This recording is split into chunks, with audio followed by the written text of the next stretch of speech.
My name is Alan Journey. I am one of the co-facilitators of Southern Oregon Climate Action Now, and I'd like to welcome you to this evening's forum.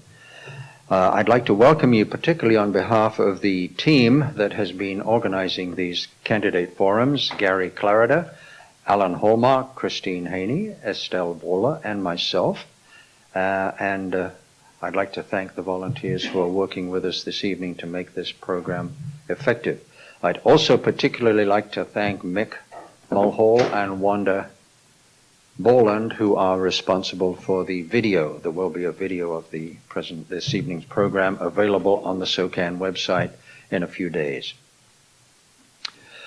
We have invited folks, audience members, to ask questions. If you have a question, please make sure that you have that written on a card and please hand it to Eric, who's standing at the back there with a basket waiting for the card.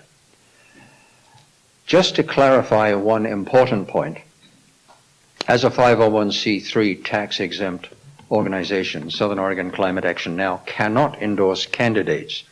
We provide these candidate forums to you in service of our educational mission. I will note that all candidates for Oregon Senate District 3 and House Districts 4, 5, 6, and 56 were invited to participate in this forum. House District 56 candidate Jonathan Chengeri initially accepted our invitation, but unfortunately his responsibilities teaching at Klamath High School have prevented him from getting down from the mountain to join us this evening. Unfortunately, many of the candidates either ignored our requests or declined to join us, and thus we have the candidates that you see before you. You will see some tables along the side there, and towards the end, if not already available, there will be some literature from the candidates who have joined us. So if you're looking for some literature from these folks, please have a look at those tables.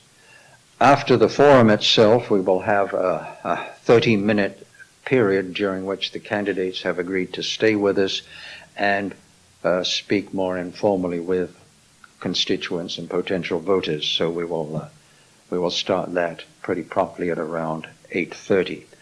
I would now like to introduce to you our moderator, Liz Olson from Providence Hospital, who has generously agreed to moderate the forum.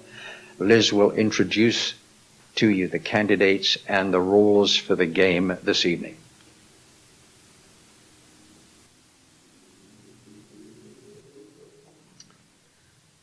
Thank you, Alan. Once again, welcome to SOCAN Senate District 3 and Oregon House Districts 4, 5, 6, and 56 all-party candidate forum on climate and the environment. We'll start by offering some guidelines for tonight's forum. First, everyone, if you would please silence or turn off your cell phones. And then audience, if you could please avoid applause or any vocal expressions during the forum, holding those until the end so that we can maximize our time for the candidates. So tonight we're going to have 4 opportunities for the candidates to address the questions and issues. First, the candidates will each have 2 minutes for their introductory remarks. Then they will have 90 seconds to respond to questions that have been prepared by the SOCAN team. And next, the candidates will respond to questions that were submitted by you, the audience. And the candidates will be given 1 minute each to answer those. Lastly, the candidates will have 2 minutes each for their closing remarks. And as Alan said, afterwards there will be an opportunity to meet and greet the candidates for the last half hour, and Alan will explain later exactly how we'll do that. So candidates, we do have a firm 1.5 hour schedule tonight, and thus we ask you to please keep to the time limit for the questions. And to assist us on keeping to our time schedule, our timekeeper, Ellie Cosgrove, will hold a sign indicating for you when there are 30 seconds left, and then 1 for when you need to stop, whereupon I might also need to ask you to stop. We will be alternating the order of the responses throughout the forum so that each candidate has the opportunity to go first, second, or third. And candidates, if you'd like the question repeated at any time, please just ask me. So and now allow me to introduce the candidates, and after I've introduced them all, you can express your applause to thank them for offering to serve our communities and state. Senator Jeff Golden, Democratic nominee for Senate District 3.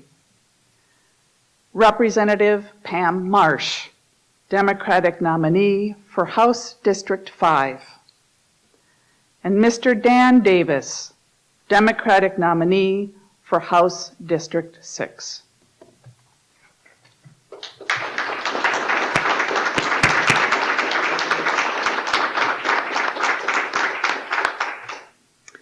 So now you will have each 2 minutes for your introductory remarks, and we will start with Senator Golden, then Representative Marsh, and then Mr. Davis.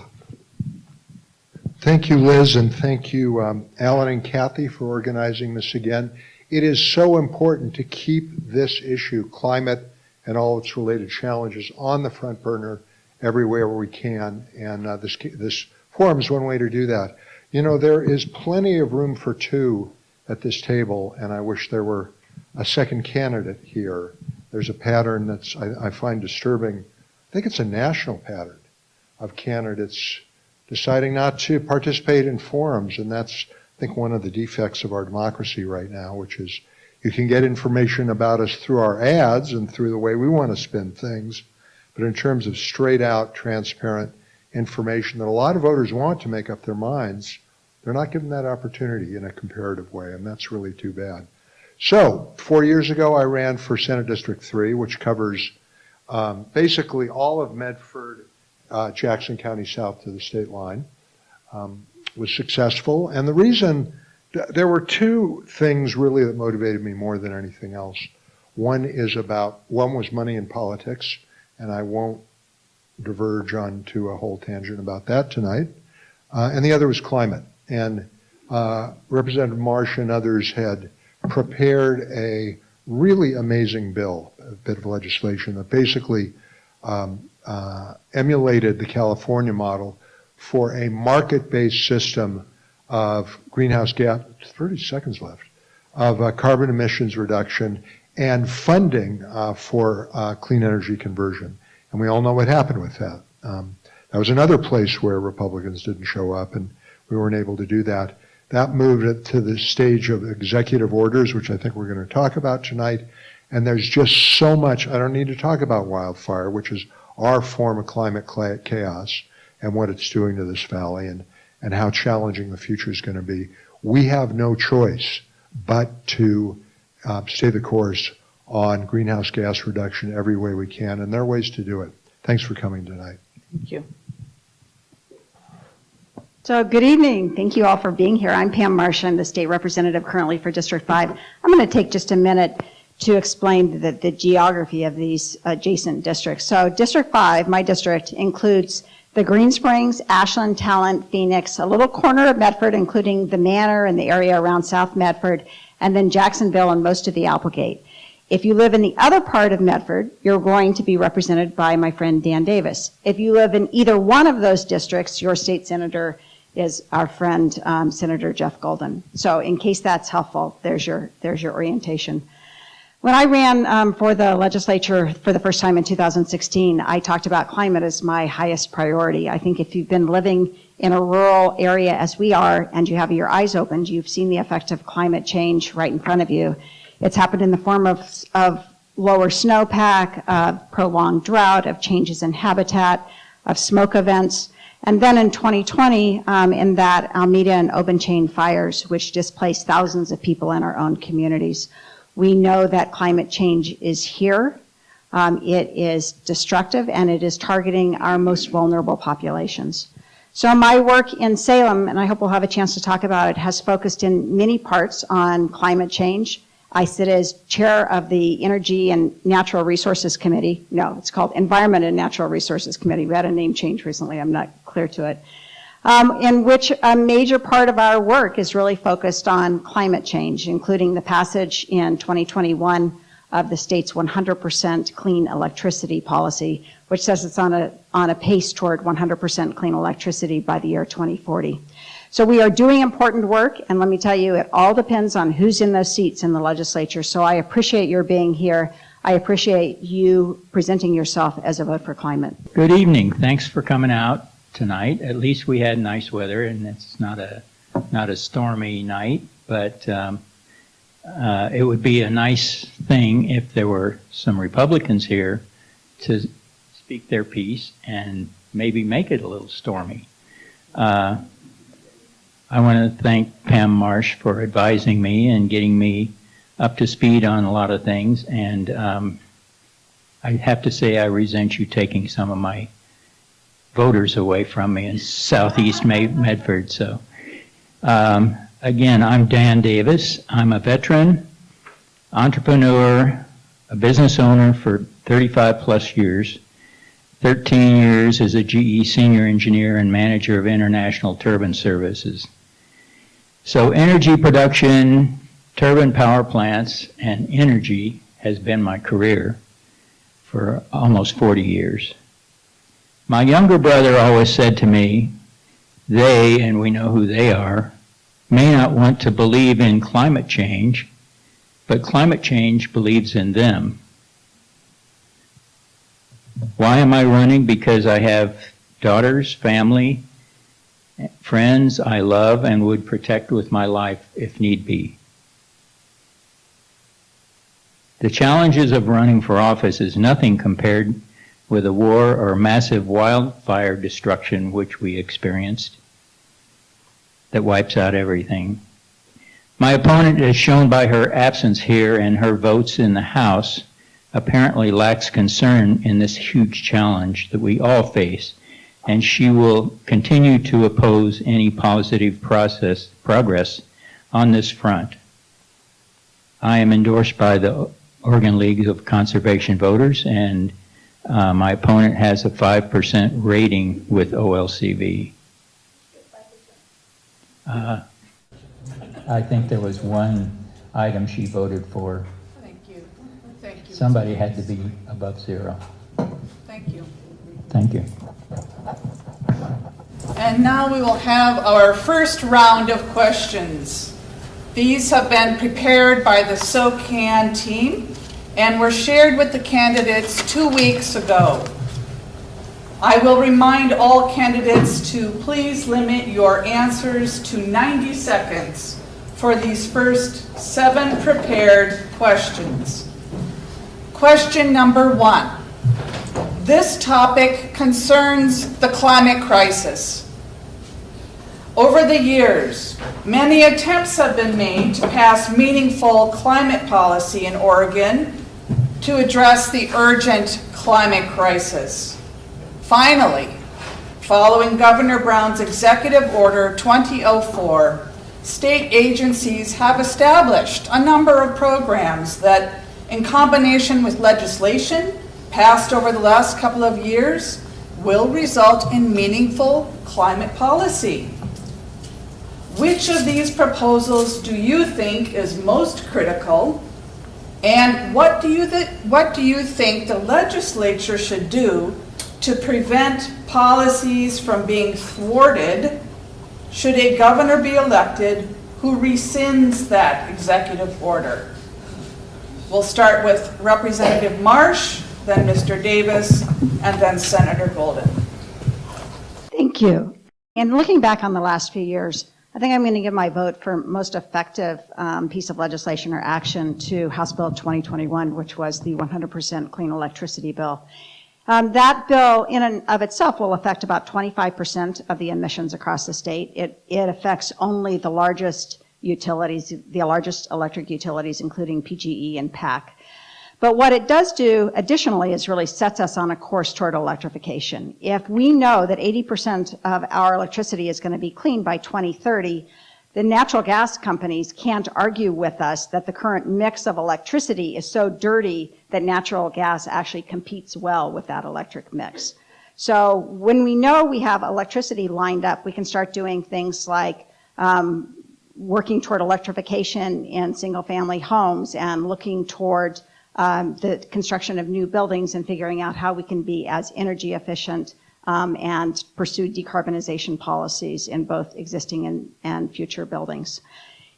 Make no mistake, if we get the wrong governor, we can't do anything to stop changes to the executive order. That governor can retract anything that she chooses to do.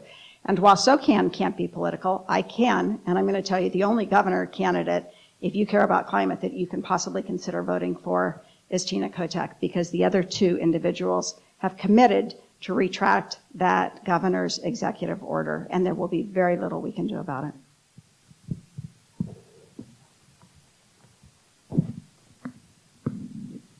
Executive Order 2004, I think, will be Kate Brown's crowning legacy and should have a huge impact on our climate challenges. Thank her for that. If only it could apply to the private sector more completely. And that's the challenge for the legislature. How do we protect from reactionary policies that might be coming down the pike and probably will try at least? I have to admit I don't have good answers for that because I don't have enough experience in the legislature, but I can guarantee you that I will find out when I get there and work with my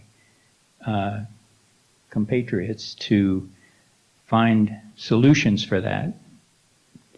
So plunging headlong into thinking we know the answers to climate change and thinking that it's going to be all electric vehicles, we have to be careful about what we're doing and be prepared for a lot of criticisms, like batteries have short life, they can't be recycled, which they can be. And battery technology is improving all the time and getting much better. And so those are positive things that we need to be prepared with to answer the criticisms that are going to be coming. Thank you.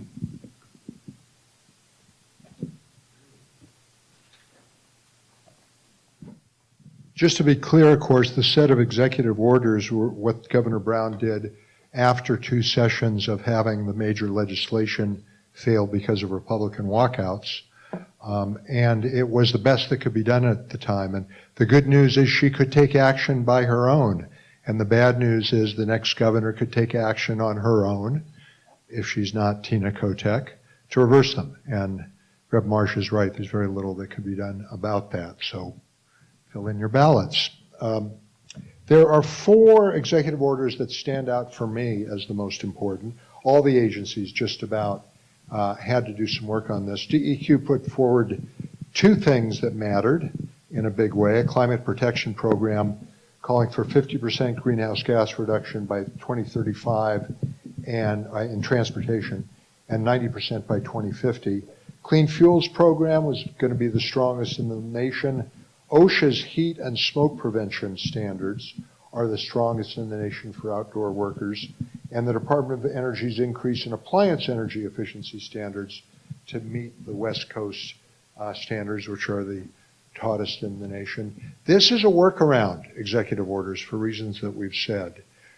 We need to keep electing a legislature who prioritizes this issue and a governor who prioritizes this issue, so as not to do this dance and worry every 2 or 4 years if we're going to reverse our progress and stall. Thank you. Please vote. Question number 2 concerns water and drought.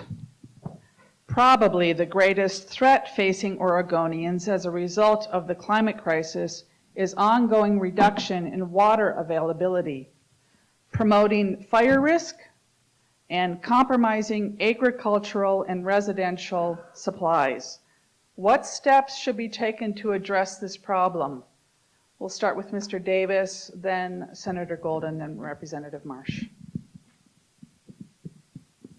Well, this is a real difficult problem that people have been working on for years and not always successfully. And they have made some progress, I noticed in the Mail Tribune, I think it was today, that had a group of people that were working together to clean up and repair wetlands on Klamath Lake. And that's the type of collaboration that's probably going to take to help solve the problem of, who gets what water and how much. There's other things we can look at doing, and I think we need to have some universities studying these issues. One is desalination. I know desalination has a requirement for a lot of energy, but then that'll bring me into one of my other issues, that small nuclear plants fueled by thorium, which is a much safer fuel than uranium. And these plants could work to power desalination plants. And that's going to be one thing we need to look at. And I think it's a real good possibility. Thank you. The twin crises of climate chaos in the western United States are heat and wildfires and water, obviously. And we have a demand strategy here because we can't produce a lot more supply.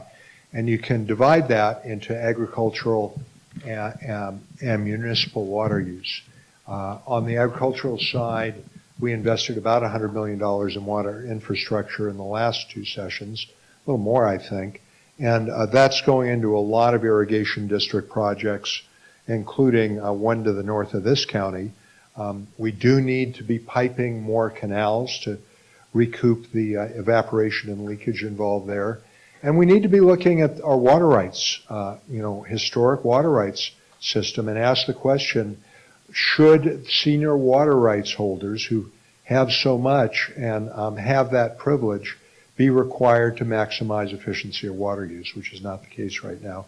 Municipally, we need to encourage more stricter block pricing for water providers to their customers, where there's a baseline of use at the lowest unit cost, and the more they use, the higher the unit cost goes. We have to put those incentives in place. And we need to be looking at reuse requirements and so-called purple piping for the water that goes down our drains to be used by our landscaping. Probably too expensive to retrofit houses that way, but we can require that for new construction, and some jurisdictions already have. Let's not put all that water out on the lawn. I remarked recently that I've been using the word existential way too often, but when you start talking about water, existential is the most appropriate word I can come up with. We certainly, we are in a long, persistent drought. We're not alone. 16 counties in the state out of 36 are in drought this year. Last year, it was more like 26 counties. So statewide, we have a significant water crisis. So what do we need to do about it? The first thing we need to do is really start collecting better data so that we actually know what water is here and help us to define what the problem is. In 2021, legislature put money into a contract with USGS to start looking at our groundwater supplies. We've also put money into looking at streams so that we understand how much water we actually have in our streams and creeks and waterways. So after we have an idea of what the actual magnitude of the issue is, then we need to start making investments in infrastructure. And that has to do with drinking water, wastewater, and irrigation water. We put about $500 million into that in 2021 into all of the projects of all kinds. That was just a down payment for much more that we have to do. And we could talk for a long time about irrigation modernization alone. But we've also got drinking water problems in many communities across the state. Third, we need to help farmers when drought hits. We put $100 million into drought relief, including $1.5 million for our smallest farmers. And I mention that because that was the production of discussions with farmers in the Applegate who said they needed a fund that was tailored to small farmers. Thank you. Finally, okay. Well, we're going to continue with this, so maybe pick it up. Question number 3 continues with the topic of water and drought. There are many diverse entities who are embroiled in discussions on how to share water, conserve water, use water. So for example, in the Klamath Basin, many seem unwilling to move from their position. What would be your recommendations on how to bring these organizations to consensus or compromise on how to begin to solve the water crisis? We'll start this time with Senator Golden, then Representative Marsh, and then Mr. Davis. First of all, a little nod to some of the collaboration that's gone on in this valley, especially in some cases among towns and among irrigation districts. The Rogue River Valley Irrigation District and Medford Irrigation District have been collaborating in a really encouraging way. It's interesting that this should mention the Klamath Basin and that fight, which has been 30 years old, 40 years old, depending on when you start. And that has really been zigzagging. There have been comprehensive agreements that have been reached through a lot of give and take and a lot of difficult work that were then walked away from primarily by the Klamath County and Siskiyou County Boards of Commissioners. And what that says to me is that at bottom, this is a political issue. And we need to be organizing all the groups that have an interest in water use, business, social service groups, have to organize at the county level and persuade their county leadership that it's a new day for water use. And the massive subsidized water of the past, might be good for a small section of the agricultural community, but they're deadly for the future of our communities. That needs to be the position and the rallying cry for people all over our communities. It will become that sooner or later, I hope sooner, such that county leadership doesn't sabotage, as happened in Klamath and Siskiyou counties, these difficult, long worked on agreements like the Klamath Basin reached at some point. Thank you. As Jeff noted, Klamath is really a case unto its own, and I'm not sure how you unravel that or how you move that forward. I think across the state, we are going to have to figure out how to have regional conversations that are consistent with our watershed areas. Some people call these place-based conversations where varying interests come together within that watershed and start to talk about the water that is available and how we are going to choose to allocate it. But as we do this, this is inevitably going to bring up some very tough questions. Is the traditional way that we've allocated water with decades-old rights the right way to do it anymore? Or should we start, that's a pretty scientifically based way to allocate water. Whoever was here first gets first dibs, second dibs, and so forth. There's no value judgments in that. But maybe we need value judgments when we don't have a lot of water. Maybe we need to come together and start talking about what our priorities really are for using that very precious resource. It's an extraordinarily hard conversation. And then the other thing I think we need to do is we need to look at, for farmers and agricultural owners who don't have water anymore, we need to look again at our land use and figure out if there are other things they can do, like renewable energy, that wouldn't have been allowed when we thought that what they had was prime farmland. We need to update our land use policies in order to give people alternatives and to really reflect the conditions on the ground.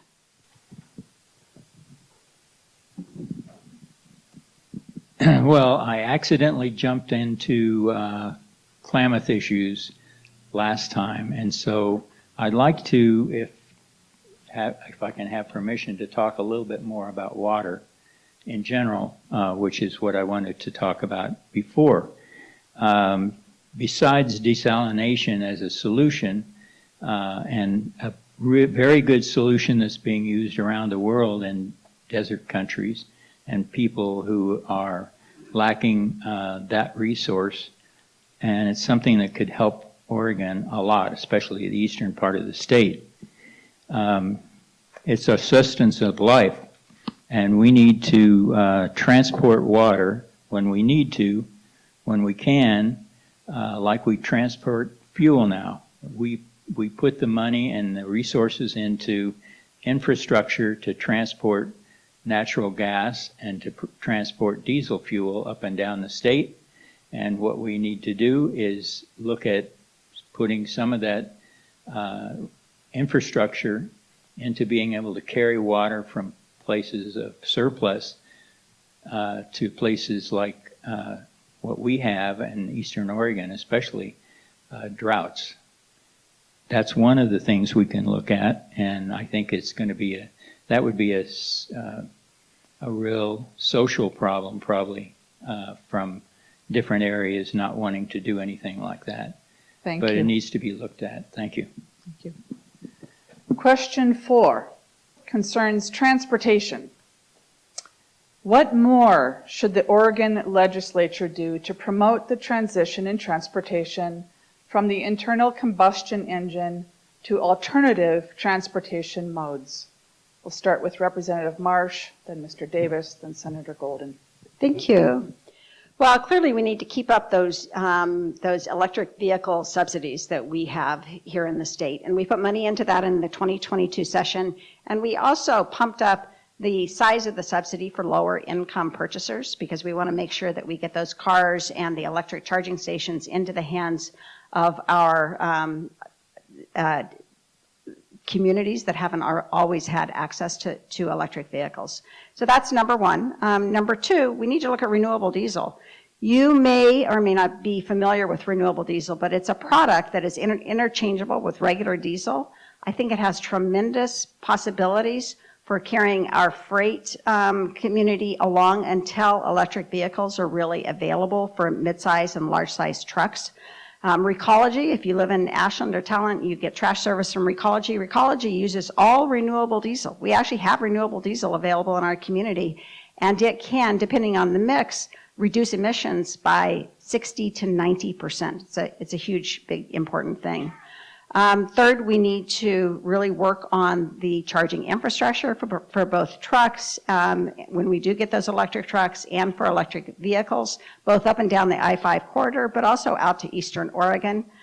And finally, I just want to raise the question of renewable hydrogen, because we're going to start to hear a lot of conversation about whether vehicles should use renewable hydrogen. And I think there are many questions about that. I'm not sure that's the best alternative. But we're going to be looking for input on that question. Thank you. Thanks, Pam. I really like hydrogen because hydrogen, when it's burned, gives you water.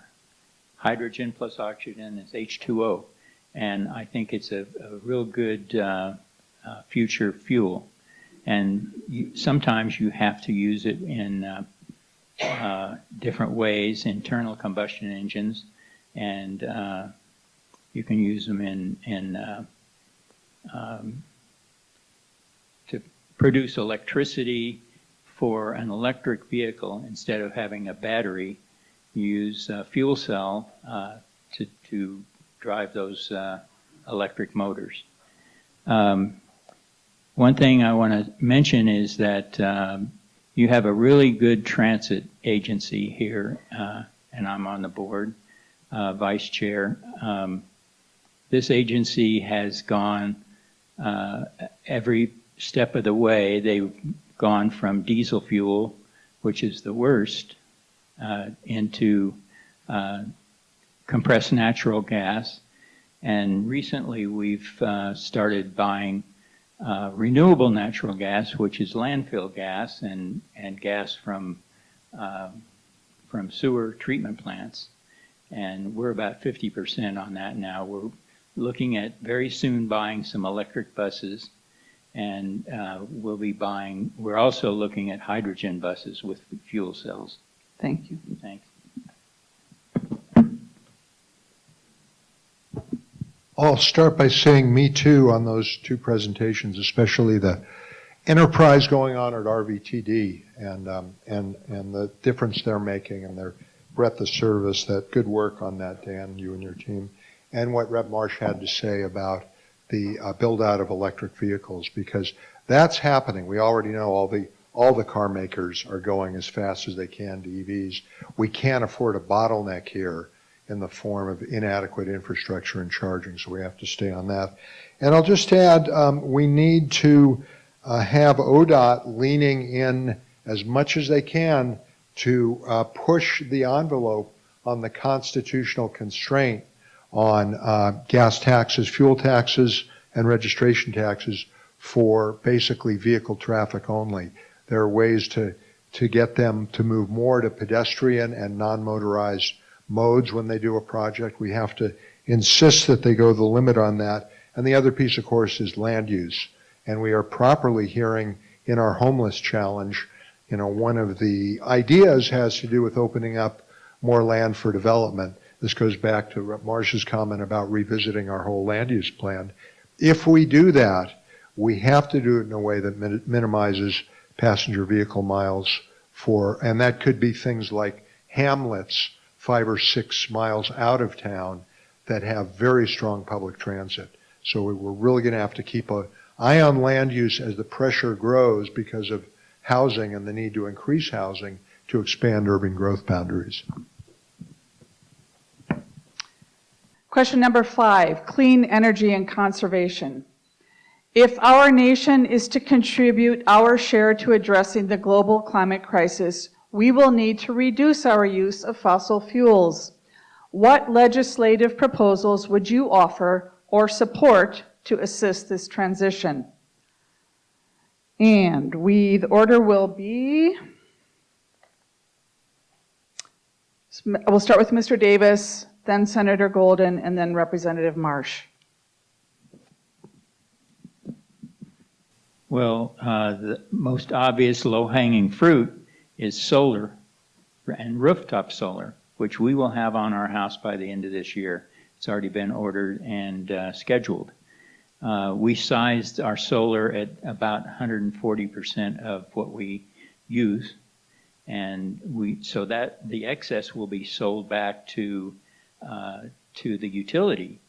And with a larger solar system, 5 kilowatt system, we'll be able to, when I eventually get, as planned, an electric vehicle, be able to charge that vehicle using solar power, which I think is a real good use of clean energy. I think Pacific Power needs to invest more in rooftop solar as capital investments. And in return, they could get a break in order to be able to buy back the excess solar at a wholesale price instead of what they're doing now. They're buying it back at retail. And so it would be like an investment for them. I think they would be amenable to that if the legislature and governor would go with that. I want to talk briefly for 5 seconds about nuclear, because that's an area that we're going to have to look at in order to meet our needs to reduce greenhouse gases. And there's small community-sized nuclear plants out there now. So anyway, I'll talk more about that later. I think this is less about new initiatives than enhancing and staying the course on things that are already underway, and would be better underway if we had a stronger climate action majority in the legislature. That's another thing on the table this election season. So a very important piece, Rep. Marsh already mentioned House Bill 2021, that calls for the end of any fossil fuel contribution to our power generation by the year 2040. That's really ambitious. It's going to drive markets on the modes that Dan is already talking about, and we have to make sure that implementation doesn't lag back. We need to, Rep. Marsh is also involved in a task force now on building efficiency. That continues to be potentially one of the greatest gains for us.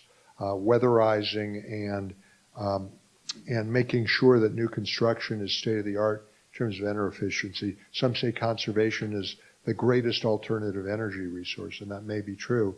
And I'd be interested in seeing if we can expand the new Oregon Youth Corps, which we put to work in the forest and the wildfire space, to weatherizing buildings, to weatherizing the hundreds of thousands of substandard buildings in the state in terms of efficiency. That seems like really good work to me. And there's, we know we've been talking about for conservation for decades. We've made gains. There are way more gains we could make.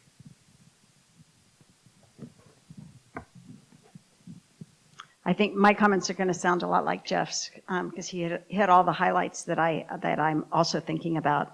And so House Bill 2021 set us on this course toward 100% clean electricity, but we still have to figure out what the energy sources are that we are going to use to make that electricity. Some of them we know. Some of it's solar, some of it's wind, some of it's hydro.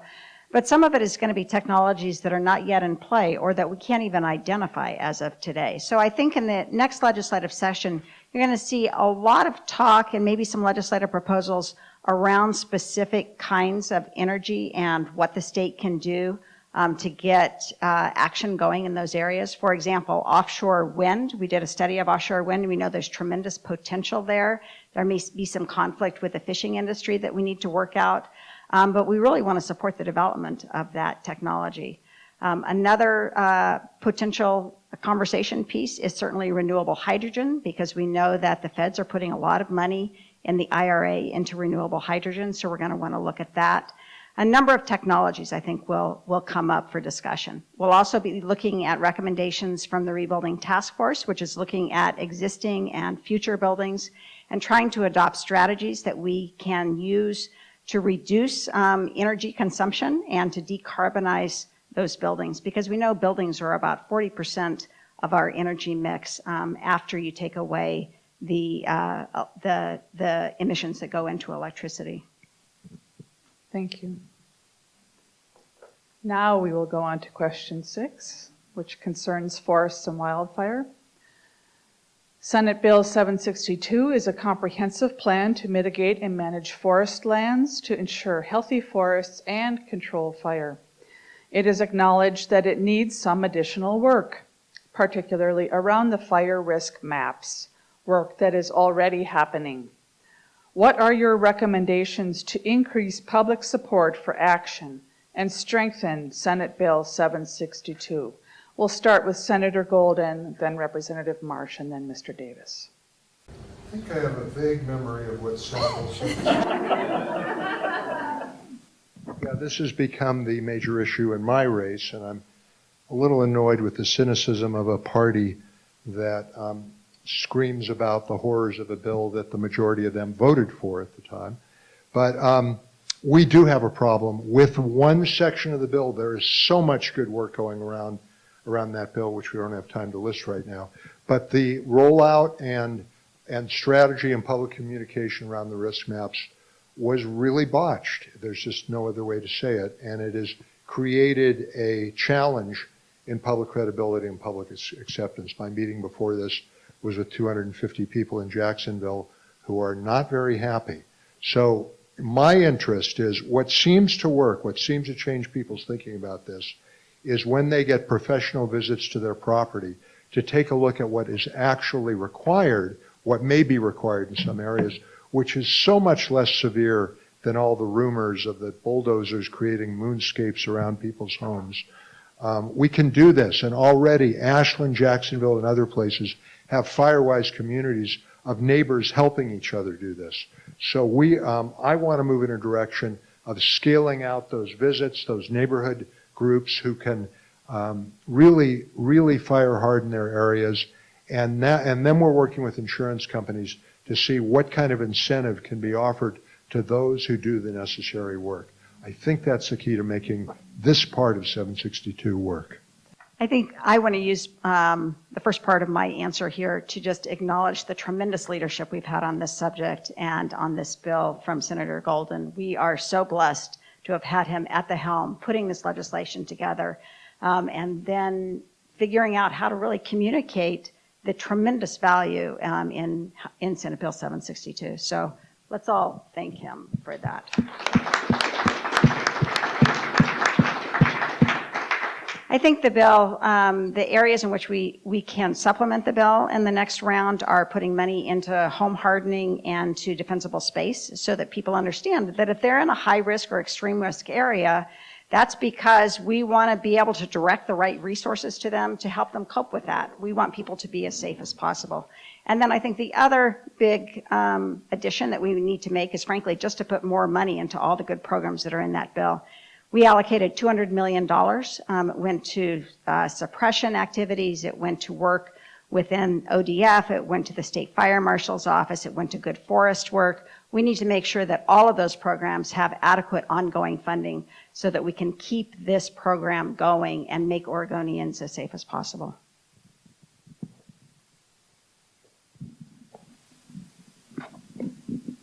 I want to second the thanks to Senator Golden for all of his work on fire on this bill and trying to solve the problems that we're facing with dry forests and dry lands. That's having been a survivor 2 years ago of losing our house and everything, every single thing.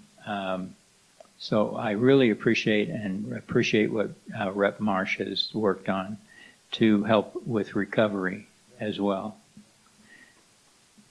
And I think that brings up the most important thing for us to think about tonight, and that's getting Senator Golden reelected, because he's the one that has the leadership on this issue right now. And we need him back in the Senate to keep driving it. All right. We're at our last SOCAN team question, number 7, also concerning forests. Over the years, the taxes imposed on timber harvest in Oregon have dwindled, resulting in loss of revenue to forested counties.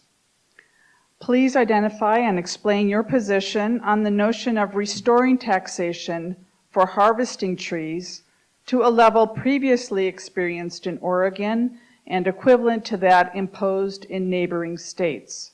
We'll start with Representative Marsh, then Mr. Davis, and then Senator Golden. Thank you. So the question of how much tax and what kind of tax are paid by the forest industry is one that has been discussed in the legislature, I think, every year that I have been there. And to be clear, this is ultimately a political question. We know, if you look at the numbers, that our forest industry does not pay equivalent to what their partners in Washington state might pay. And the forest industry still has a disproportionate political impact within the state legislature, especially given the impact that it actually has in terms of our economic development. To be clear, if we pass a new tax on the forest industry, it will require a 3/5 vote. Now we're getting down to raw politics and what it is that we are going to face in the next session. 3/5 vote in the House means that we have to have 36 votes. We have to have 18 in the Senate, and we have to have a governor who is willing to sign that legislation. Passing any new bill is a huge lift, and most likely will require that we will have Republican votes as part of that. And so then the calculation is really, is passing a bill on the forest industry the most important use of those very rare tax votes? And that's a political calculation that would have to be made. So as much as we might like this idea, as much as we can look at the data and say it's the right thing to do, the politics of actually executing additional taxation on the forest industry are pretty overwhelming.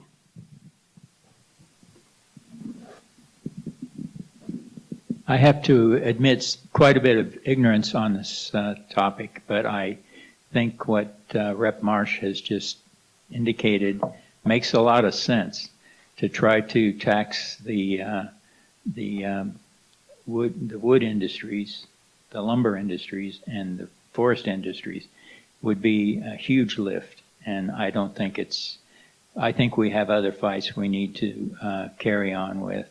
And as I recall, there's a program that's still in effect called PILT, Payment in Lieu of Taxes, from the federal government, since they own about 60%, 50 to 60% of Oregon.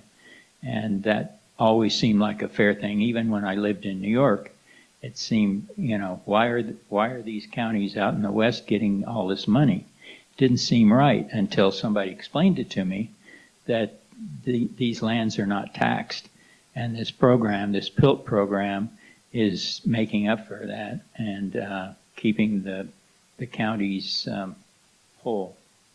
So I think that's what we need to work on. When the severance tax was ended in the mid-1990s, it generated, in current dollars, somewhere on the order of $130, $150 million. Now the timber industry is paying on the order of $10 to $15 million. The timber industry is variegated. It's got local operators who struggle, and it has Wall Street leverage buyout firms and hedge funds and what are called TIMOs and REITs that have been massively profitable. And we have to keep telling that story because the losers are communities, wildfire, because we put a ton of money into 762. We cannot sustain that. And the lands, a lot of these private lands are protected by ODF. We have to keep telling the story, what the cost is of these tax codes that have privileged these out-of-state corporate timber owners who are a pretty new phenomenon and build a political following for it. I don't know how we're going to fund wildfire going forward without a restated severance tax. It might look different, but that's the order of magnitude of funding we need. I do not know in the political climate now how communities are going to restore anything like the timber receipts they used to get. And I don't know how we're going to be protecting municipal watersheds from the effects of fire and mudslides, and that all can come out of a severance tax. So I would put that pretty high on the list. Well, thank you. That concludes the SOCAN team questions. And now we turn to the audience questions submitted as you entered. These have been vetted by the team members to avoid duplication and to assure clarity. And each candidate has only 1 minute to answer. Question from card number 1. The climate crisis is an existential problem. Solutions need to involve all Oregonians, yet there are conflicts between urban and rural residents. How would you balance the diverse needs of urban and rural Oregonians? Can there be too much compromise? We'll start with Mr. Davis, then Senator Golden, then Representative Marsh. That's a good one. I wish I had a good answer for that. It's in today's climate, political climate and social climate, it's very difficult to get people to work together and to come to compromises and agreements on things. That's what we need to keep working on.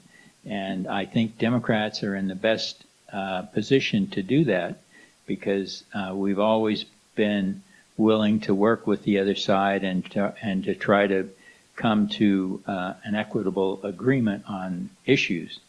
So we just have to keep, we can't always be Mr. Nice Guy, but we can try to convince the other side that we have some very good points. Some of the heartbreak of the failure of the big climate bill was that it would have generated so much revenue for rural Oregon for job creation and infrastructure projects and clean energy. And we made that evident time and time again and really had trouble overcoming the rhetoric about how this was Portland destroying rural Oregon. There's a really interesting film you may have seen. You should watch it. You can find it online.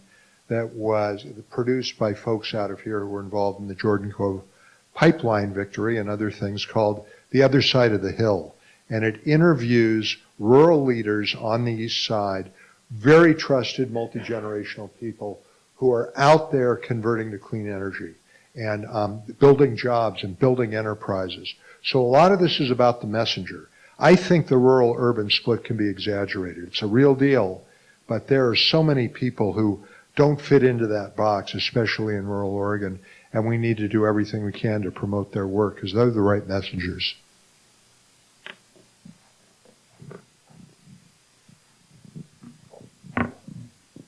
So I think we are actually in a very different place than that we were a couple of years ago when we had the walkouts to cap and trade. If you take rural legislators aside and ask them if they believe in climate change, they will acknowledge that climate change is happening in their communities.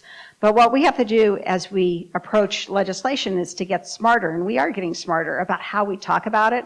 When we passed 100% clean, we didn't talk about this climate with the word climate in the headline. We talked about local jobs. We talked about renewable energy. We talked about resilience in communities.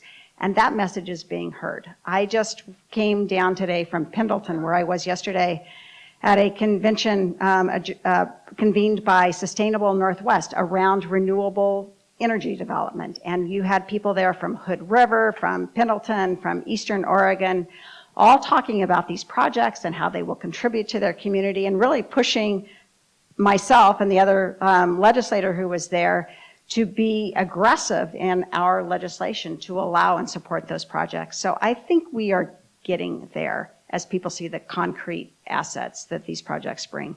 Thank you. Question from card number 2. Do you feel Senate Bill 762 should be amended to reconsider the negative ramification to property owners in regard to property values, costs to owners, loss of insurance, and loss of development potential? And we will start with Senator Golden, then Representative Marsh, and then Mr. Davis. Boy, I don't know if I can do this in 90 seconds. And I want 60. to add, we need campaign finance reform to help legislators get off fossil fuel industry money. Yes, 762 is going to get amended, no question about it. Some of the premise of that question bothers me. 762 does not drive insurance rate increases or property value decreases. And we have very good documentation about that. Climate change and wildfire drive very severe insurance premium increases and non-renewals and property value problems. That is with us. That is all over the country. That's Florida now after Hurricane Ian. And no legislator, no candidate should be given any credit or credibility for saying, I know how to protect you from the insurance premium problem. It is here. We're going to work, and as I said before, try to make those who can certify their properties eligible for a better insurance deal and affordable insurance. There's a lot more to say. Yes, there'll be amendments, not on everything that was mentioned in that question. Thank you. I think it's really important when you talk about 762 to remember what a broad bill it was. It was a $200 million bill that addressed all aspects of protecting us from wildfire and responding to wildfire, including suppression and forest projects and air filtration and responsibilities to the utilities to make sure that they are conducting themselves in the most conservative way to limit fire. The map is a part of all of this, because if we are going to send resources in the form of expertise or money out to communities, we want to make sure that we are helping people who are most at risk. So while we need to take a step back from the map and communicate better what the intention there is, it is important for us to understand where on the landscape we are most likely to see fire, so that we can make sure that the first priority for resources goes to individuals at those sites. It's really important work, and it's very broad. I know this may sound glib, but I noticed in Washington they got a lot of important bills, important things passed in the Senate and the House. And part of that in the Senate especially was basically changing the name. So that may be one thing to look at, is change the name of it, change the number so that, and break it up a little bit so it's not all in one. I think it's a great all-encompassing bill, but maybe it's too big a bite for, all at once, and might be something to consider. So I think the insurance companies have let us down. They certainly let down a lot of my neighbors in Talent after the Alameda fire, and not paying what they owed to those victims. Thank you. Question from card number 3 is, how do you address the opinion that climate change may be real, but is due to natural causes that are not human caused? We'll start with Representative Marsh, then Mr. Davis, then Senator Golden. Actually, want to hear Rep. Marshall on this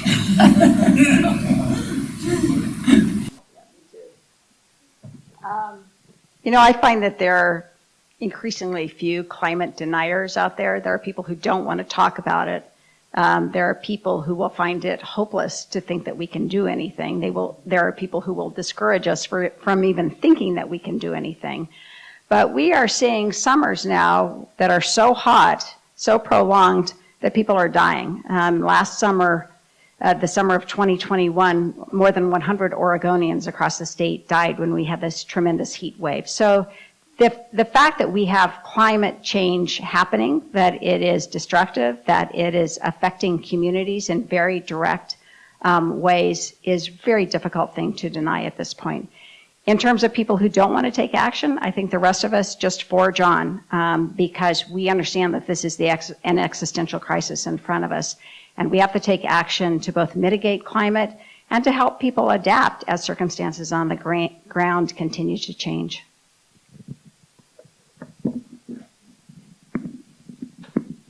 I agree, Pam.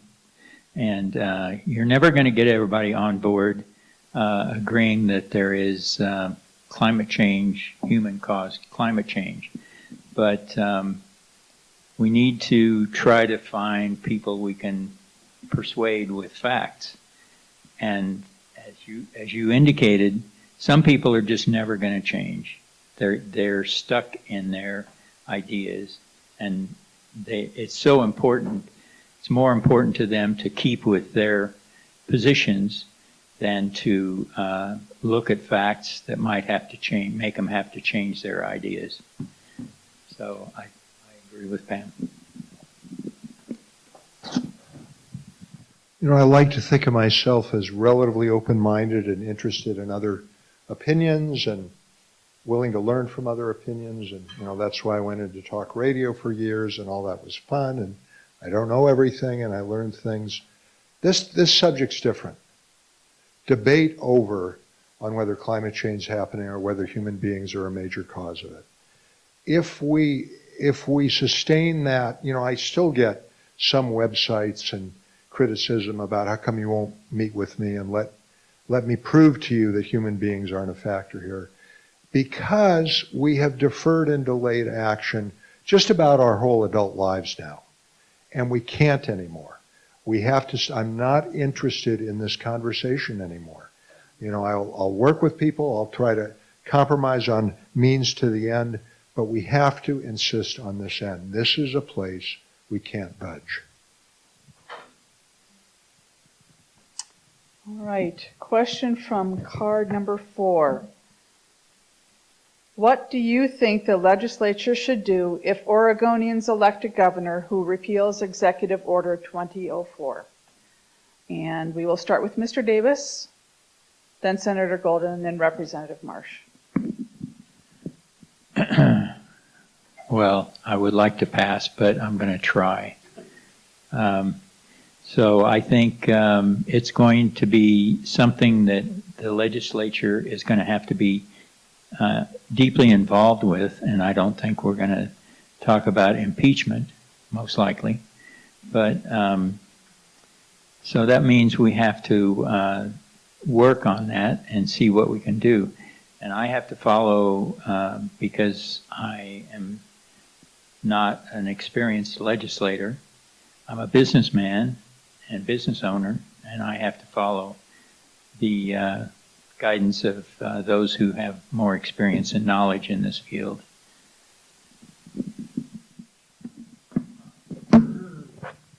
Well, I have the answer because I'm so experienced. How about, first of all, we don't elect a governor who does that? How about we elect Tina Kotek so we don't have to deal with that? In a way, our job is the same no matter what. We still have a job as activists to move this state more and more and more, to bring in the people that Pam was talking about on the east side who are changing some of their views, to promote the clean energy opportunities that are already going on all around the state, in order to build a critical mass of people who will support major climate action, like the big bill we did. That's true no matter who's elected governor.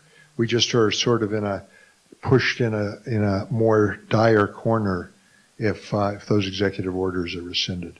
So we have a lot of work ahead of us to create this consensus around what is clearly a better, not just environmental, but economic future for Oregon. And it's happening, and we have to be as creative as we can and as collaborative as we can with other organizations to make it happen no matter who's elected governor. Thank you. Well, the first thing I would do is cry and then regroup and figure out what to do next. I think, what we haven't talked about tonight that I think would have a significant play under these circumstances is the federal IRA and infrastructure money that is coming our way. There is close to $500 billion when you look at the IRA. That money is going to be dedicated to climate in all kinds of forms. It's going to be tax credits. It's going to be manufacturing. It's going to be huge investments in states. And I think there will be an opportunity, regardless of who the governor is, to organize the state in a way to make sure that we get as much of that money coming into us as possible, because everybody's going to want that money. It's going to be good for rural communities. It's going to be good for individuals. It's going to be good for families. And I think that work will carry on regardless of who's actually in office. And that money has tremendous potential to impact our lives and our climate status. Question from card 5. What role can the state legislature play in resisting federal efforts to shrink protected areas, such as national monuments, parks, historic sites, and recreational areas in our state? We'll start with Senator Golden, then Representative Marsh, and then Mr. Davis. I don't know, there's an item on our legislative job description that can do that. I mean, we're good at resolutions to Congress that are not very substantive, but can express the view of the legislature. But, I think I will help and be part of political campaigns to elect federal leadership that doesn't do that. I mean, this is basically we can throw up our hands and wave them around and say this is wrong, and help communities nearby like Ashland and the Rogue Valley in the case of the Cascade-Siskiyou National Monument to organize. But this plays out on the federal level, and we need to be active like the rest of you every way we can to retain leadership that doesn't shrink our public lands.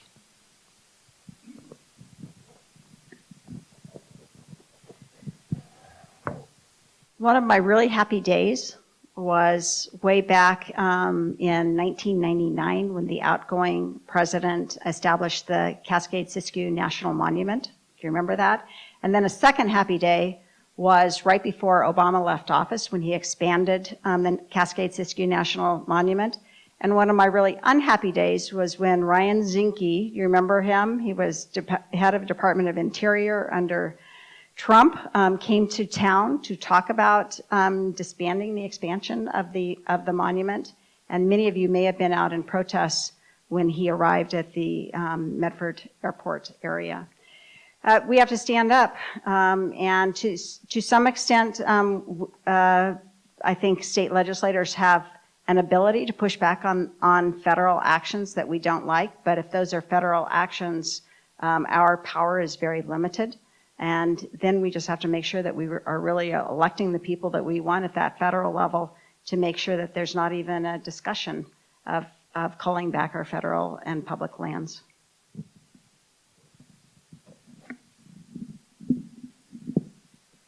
I think, from my point of view, we were extremely lucky to have the President Biden elected in 2020.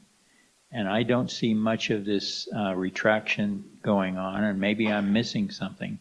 But as Jeff said, we have to elect people and keep people in office that are not going to try to destroy our public lands, our monuments, and our parks, and our other public lands, and give them away to corporations. So I just second what Pam just said as well. Okay, and I believe this will be our last audience question. This is card number 6. This is more of a statement, so if you could just make your comments on it. The Oregon Health Authority study indicates our youth are feeling despairing and hopeless about their future as climate change continues unabridged. We'll hear first from Representative Marsh, then Mr. Davis, and then Senator Golden. Yeah, that was a dispiriting report, but I don't think any of us were all that surprised to hear the outcomes. So let me just use this moment to tell you about a little bit of a legislative proposal that my team is putting together with a lot of local people, and that is to develop something called resilience hubs. Resilience hubs are intended to be a space and a set of programs to function really in 3 different categories. First, every day to help bring the community together, including youth, to help people develop the emotional resilience that they need to cope with changing times. In the case of an emergency, a resilience hub is a place where people gather. It could be off the grid. It could be have good air quality. It could be a cooling station. It's a place of trust where people can come during an emergency. And then after the emergency, the resilience hub is where we gather to start the process of recovery. And then it goes back to the beginning of the circle as we go into everyday. So I think resilience, building resilience and being really intentional about that is one thing that we can do to address the emotional impacts on both youth and, frankly, on all the rest of us as well. Yes. Thanks, Pam. That was really interesting. And we lost a niece a couple of years back. She was a beautiful, intelligent young woman full of promise. She would have been a dynamite person. We lost her to suicide for some other reasons, experiences she's had. And to hear about teenagers and young people becoming despondent over these things is something I've worked on. I worked actively with Senator Merkley to get the 3-digit suicide hotline number implemented.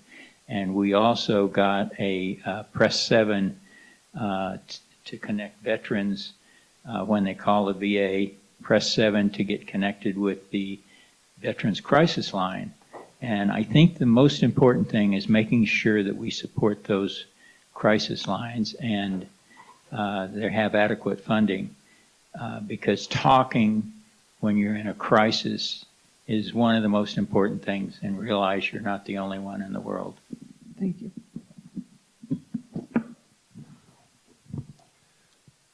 This is heartbreaking, and exhibit 1 in the shame of our entire society for not moving on climate change when we knew how serious it was.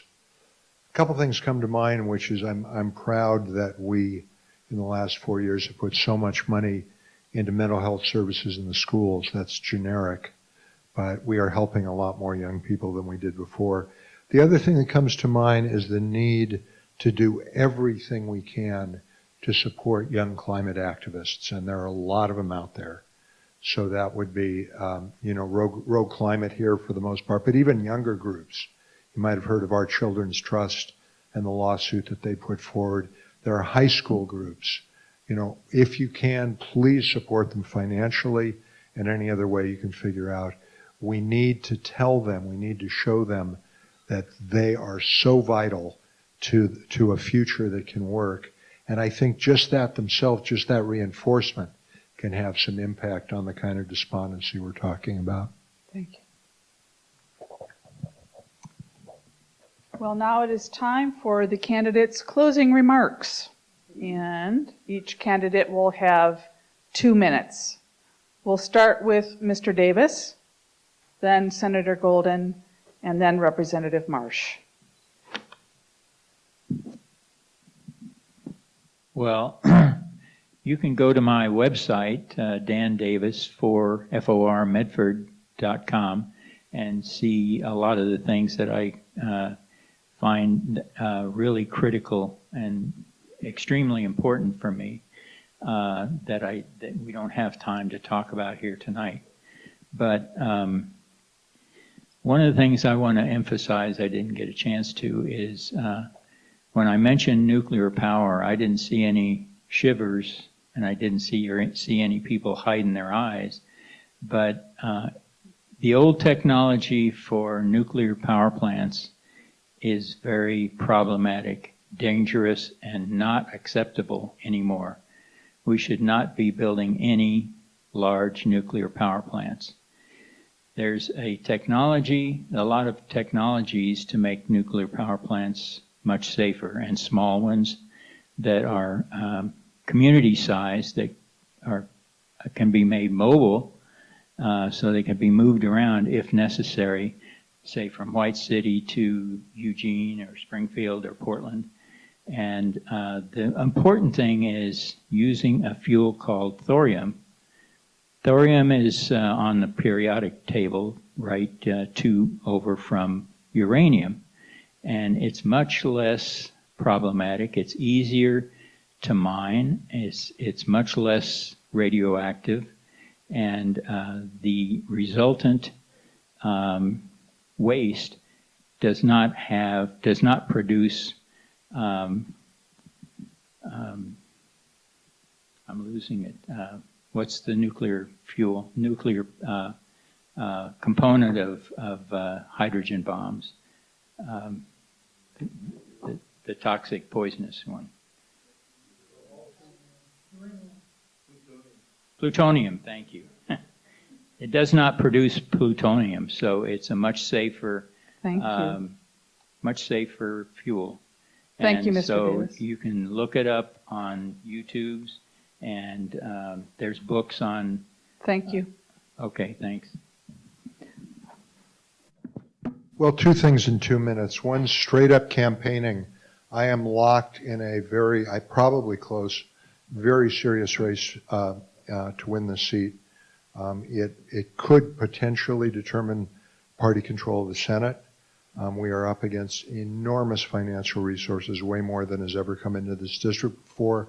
I believe we're going to win, but we're going to do it on the strength of grassroots interpersonal contact. And if you'd like to see me back in the Senate, I ask that you make a point of really going into your personal network of people who may not be as tuned in as you are to these issues, and really, really insist on their participation. I would like their vote. Tina Kotek needs your vote. These candidates need their vote. Please be active in the next few weeks. The other point takes longer than a minute, but I just want to put it out there to plan it. We've been talking a lot about our political adversaries and how tough this fight is for the survivability of our species. At the same time, I am really deeply concerned about how savage the hostility and antagonism has become, obviously nationally, but also in this valley. And it really got turbocharged over COVID. And I'm just looking for ways where we can walk this line, where we insist on a firmness on things like climate action and the things that are essential to a positive future. But just a new quality of listening, or just moving the needle a little on being willing to assume good intentions on the part of people who disagree with this. This is in tension with a lot of what we've been talking about tonight. But I look at the savagery that has come into my email box over the last 2 or 3 years, kind of in both directions. And I don't see a path forward unless we change our thinking a little and ask, what can I bring to the table to solve these community problems instead of what we got right now? Thank you for coming tonight.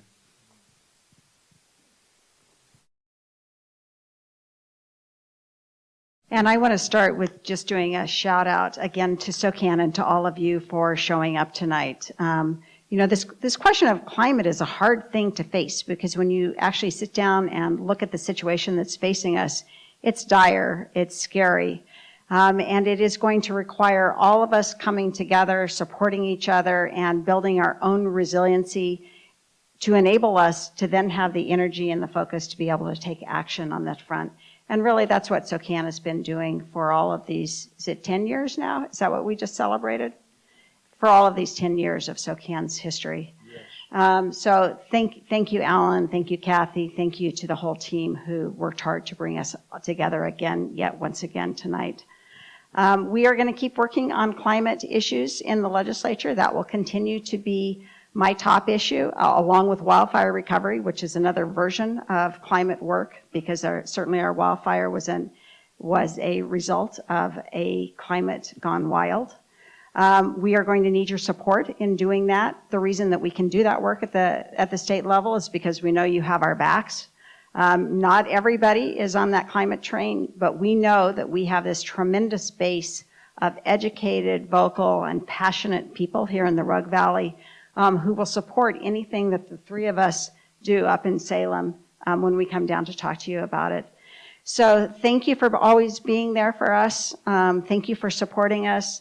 Thank you for, when you look at your ballot, evaluating every one of those candidates to make sure that you are voting for people who are going to stand up for climate work, because it is the center existential issue that we face. Thank you. That concludes the candidate response component of the forum. And before I hand the microphone back to Alan, I'd like to pause so that we can acknowledge the candidates, both for seeking the nomination to serve us in Salem, Oregon, and for attending this forum tonight. Thank you so much.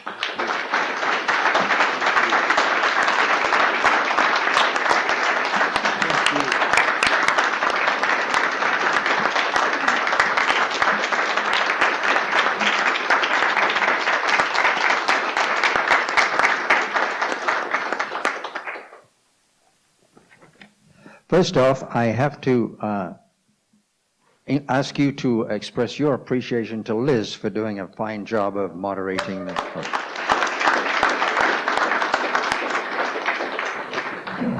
I'd like to remind you that today by 4 p.m., so it's too late, was the deadline for registration, but you should be looking for your ballots that are supposed to be coming out sometime over the next 2 or 3 days. Don't forget to check them out and look at them closely. About a week from today, Alan, you should see. They're supposed to be mailed by the 21st, so they could be here on Saturday. They could be, if Louis DeJoy doesn't have his way. What we are going to do in just a few moments is break up for a few moments where you can spend time with the candidates, talking to them personally, individually. And so I'm going to designate where they will go, and I'm going to ask you to go and find them. So Dan, could you go under the SOCAN sign? Pam, would you go back where Alan Hallmark is? And Jeff, would you like to come over by the other SOCAN sign over here? We have some appreciations which are listed on the screen for you. Particularly, I'd like to thank Michael Mulhall and Wanda Borland for joining us this evening, as they did last time, to video the program. The video of the Forum 1 is now posted on the SOCAN website. I'd like to thank timekeeper Ellie Cosgrove. I hope she was kind to you. We have a planning team, which I mentioned at the beginning. I won't repeat those. And we have a number of other folks from SOCAN who volunteered to help with this evening's events, and I'd like to thank them all for joining us. And like Liz, I'd like to thank particularly our candidates for their willingness to serve and for joining us this evening. They did, as I mentioned before. Other candidates declined to join us to face their voters and constituents on issues relating to climate and the environment. Please don't forget to vote. And again, thanks to Mick and Wanda. And please, we'll let the candidates make their way to a location, and we have the room from now until 9 o'clock for this phase of the program. And if you are still here at 9 o'clock, I'm going to invite you, please, to help us as we put the chairs back and put the room back together again. Thank you all very much for coming, and thank you for your interest in our candidates and the issues.